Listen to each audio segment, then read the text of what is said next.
की टिपू सुलतान छत्रपती शिवराय एवढे मोठे राजे होते, याला आक्षेप आहे. ते इंग्रजांशी लढले सांगितलं, पण कशा करता लढले? स्वतःचं राज्य वाचवायला लढले. शेतकऱ्यांना वीज बिल सवलत दिलेली आहे, त्याच्या अंतर्गत मागील हे जे सरतं वर्ष आहे, या सरत्या वर्षामध्ये वीज बिलाच्या सवलतीपोटी राज्य सरकारला 23,000 कोटी रुपयाचा खर्च आला आहे. 23,000 कोटी म्हणजे हे 23,000 कोटी रुपयेचे जे विजेचे बिल आहेत ते आपण माफ केलेले आहेत. जे शेतकऱ्याकडनं वसूल झाले असते ते आपण त्या ठिकाणी शेतकऱ्यांना माफ करण्याचं काम केलं आहे. आता ॲव्हरेज 40,000 पंप पर मंथ आपण त्या ठिकाणी लावतो. छत्रपती शिवाजी महाराजांचा देखील विषय या ठिकाणी मांडला. भास्कररावांनी टिपू सुलतानचा विषय देखील या ठिकाणी मांडला. पहिल्यांदा तर मी एक गोष्ट सांगतो की आमचा आक्षेप कशाला आहे. आता टिपू सुलतान चांगले होते का वाईट होते याच्यावर आक्षेपच नाही, त्याच्यावर चर्चा कितीही करू. आक्षेप या गोष्टीला आहे की ज्यावेळेस कोणी हे म्हणतं की टिपू सुलतान छत्रपती शिवराय एवढे मोठे राजे होते, याला आक्षेप आहे. ज्यावेळी असं म्हटलं जातं की छत्रपती शिवराय एवढाच गुणगान टिपू सुलतानचा केला पाहिजे, त्याला आक्षेप आहे. आणि तुम्हाला एक गोष्ट सांगतो, दुर्दैवाने या देशाच्या इतिहासाशी जी छेडछाड करण्यात आली त्यामध्ये वर्षानुवर्ष आम्हाला हे शिकवलं की टिपू सुलतान महान राजे होते, पण हे कधी सांगितलं नाही की 75,000 हिंदूंची आणि 33,000 नायरांची कत्तल करणारे देखील तेच टिपू सुलतान होते. नाही शिकवलं आम्हाला. ते इंग्रजांशी लढले सांगितलं, पण कशा करता लढले? स्वतःचं राज्य वाचवायला लढले. आता खरा इतिहास ज्यावेळेस सापडतोय,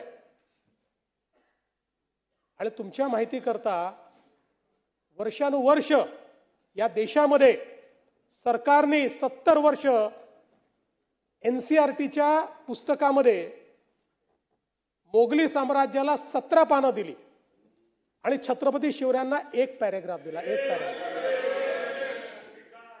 आता मोदी सरकारने या ठिकाणी छत्रपती शिवरायांच्या मराठ्यांच्या इतिहासाला NCERT मध्ये 20 पानं दिल्यात. 20.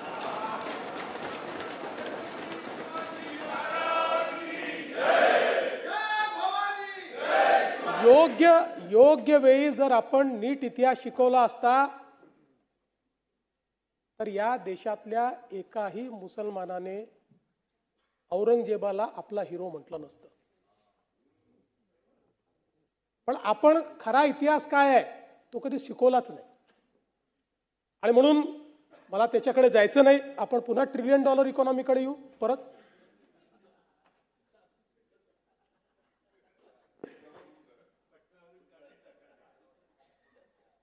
त्यांनी विषय मांडला म्हणून मी उत्तर दिलं, बाकी काही नाही. असं आहे, तुम्हाला एक गोष्ट सांगतो की या देशामध्ये अनेक राष्ट्रभक्त मुसलमान आहेत आणि त्यांच्याबद्दल आमचा कुठला आक्षेपच नाही आहे, बिलकुल नाही आहे. जे लोक या देशाच्या विरोधातल्या लोकांना, या देशाच्या आक्रमणकार्यांना आपला हिरो मानतील त्यांच्या विरुद्ध आम्ही लढाई करूच, आम्ही सोडणार नाही. आणि म्हणून आज आपण जर महाराष्ट्राचा विचार केला तर महाराष्ट्र ही भारतातली सर्वात मोठी अर्थव्यवस्था आहे, सर्वात मोठी. आणि जवळपास 3,60,000 कोटीचा GST आपण त्या ठिकाणी संकलन करतो. आपल्या नंतरचा जो दुसऱ्या नंबरचं राज्य आहे ते खूप खाली आहे, ते 2 लाखावर देखील नाही आहे. जवळपास कृषी निर्यातीमध्ये 12% आपला वाटा आहे, सेवा क्षेत्रात 24% आपला वाटा आहे. आणि हे सगळं करत असताना डेट टू GDP हा जो रेशिओ आहे, म्हणजे GDPच्या तुलनेत किती कर्ज असावं याच्यामध्येही महाराष्ट्राने सगळे पॅरामीटर्स हे देशामध्ये उत्तम ठेवलेले आहेत. आज आपण बघा देशाच्या GDP मध्ये, आता जयंतरावने देखील मुद्दा मांडला की GDPतला वाटा कमी झाला वगैरे, तर ते तुम्हाला माहिती, तुम्ही अर्थमंत्री होतात त्यामुळे तुम्हाला माहिती आहे की तो रिलेटिव्ह असतो, त्या त्या वर्षीचा असतो. पण पण मी तुम्हाला सांगतो, म्हणजे नाही, पण तुम्हाला असं आहे की राज्यातल्या अर्थव्यवस्था समजणाऱ्या एका नेत्याला नीट आकडेवारी पण सांगणं हे माझं कर्तव्य आहे की नाही. म्हणजे तुम्ही पुढच्या वेळेस नीट आकडेवारी सांगाल. तर 2021-22 मध्ये देशाच्या GDP मध्ये आपली हिस्सेदारी 13.1% होती. ती 23-24 मध्ये 13.5% झाली. 24-25 मध्ये ती 13.8% झाली आणि आता 14% जवळपास ती राहील असा आपला प्राथमिक अंदाज आहे. त्यामुळे एकूणच जर आपण बघितलं तर आपली जी हिस्सेदारी आहे ही हिस्सेदारी निश्चितपणे त्या ठिकाणी वाढते आहे.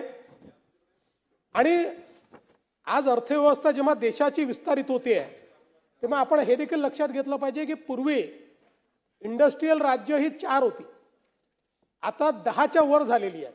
सगळी राज्य कम्पीट करतायत. अशाही परिस्थितीमध्ये आपला GDP वाढतो आहे. GDPतला आपला वाटा हा सातत्याने वाढतोय, हे देखील अत्यंत महत्त्वाचं आहे. आणि म्हणून मला असं वाटतं की छत्रपती शिवरायांनी देखील आपल्याला जो महाराष्ट्र धर्म सांगितला तो आपण सगळे जाणतोच. मराठा तितुका मिळवावा, महाराष्ट्र धर्म वाढवावा, आहे तितुके जतन करावे, पुढे आणिक मिळवावे, महाराष्ट्र राज्य करावे जिकडे तिकडे. अशा पद्धतीनं सगळ्या क्षेत्रांमध्ये महाराष्ट्राला पुढे नेण्याचा प्रयत्न आपण चाललो आहे. पण मला असं वाटतं की आपली कॅसेट जी आहे ती पुढेच जात नाही, ती अडकलेलीच आहे. गुजरातेत उद्योग चालले आहेत, राज्यात रोजगार निर्मिती होत नाही आहे, रोडमॅप बनवला तो काही योग्य नाही आहे. बरं, उद्योग चालले ते सांगता नाही, 22 पासनं नवीन तुम्हाला उद्योगही सापडले नाही, तीच सांगताय. म्हणजे 22 पासनं 100 वेळा त्या उद्योगांच्या संदर्भात या सभागृहाबाहेर सांगितलं तरी पुन्हा तुमची रेकॉर्ड तिथेच जाऊन अडकते. तोच कुठला सॅफ्रॉनचा उद्योग आणि तोच कुठला, म्हणजे तो तर आमचं सरकार याच्या आधीच चालला गेला होता तरी आमच्यावर तुम्ही मारला आपला. आणि थोडी मला असं वाटतं की काहीतरी जरा नीट अभ्यास करून वगैरे जर थोडे विषय मांडले तर ते अधिक चांगले होतील. किंवा कदाचित मला असं वाटतं की तुम्ही गोबेल्सचं ते तत्व अवलंबत असाल की रोज खोटं बोललं तर कधीतरी खरं वाटतं, त्या पद्धतीनं या ठिकाणी चाललंय. आणि म्हणून तुम्ही जर विकसित महाराष्ट्राचं आमचं डॉक्युमेंट वाचलं, आम्ही 1947 नाही बोलत आहे डायरेक्ट, आम्ही सांगतोय 2029 जोपर्यंत सरकार आहे या टर्मचं, पुढच्या टर्मला पुन्हा येऊ, 2034 जेव्हा महाराष्ट्र 75 वर्षाचा होईल आणि 2047 अशा तिन्ही टप्प्यांचा उल्लेख आपण याच्यामध्ये केलेला आहे. आणि या प्रत्येक टप्प्यामध्ये आपल्याला काय करायचं आहे, शेवटी जर तुम्ही प्लॅनिंग करणार नाही, त्याची दिशा ठरवणार नाही तर तुम्ही तिथे पोचाल कसे. आणि सगळ्यात महत्त्वाचा फरक काय आहे बघा, तर आपण नुसतं प्लॅनिंग करून थांबलो नाही, आता आपल्या अर्थव्यवस्थेची दिशा त्या दिशेने न्यायची आहे, अर्थसंकल्पाची दिशा त्या ठिकाणी न्यायची आहे. आणि म्हणून आपण प्रत्येक जिल्ह्याचा जो आराखडा तयार केला, आपल्या जिल्हा नियोजनमध्येही 25% निधी हा त्या विषयांवरच तुम्हाला द्यावा लागेल, कारण तो काही राज्याने तयार केलेला आराखडा नाही, त्या जिल्ह्याने तयार केलेला आहे, तिथल्या DPDCने तो फायनल केलेला आहे. त्यामुळे त्यांना 25% निधी द्यावाच लागेल. अशा पद्धतीनं आपण कंपल्शन केलं आहे.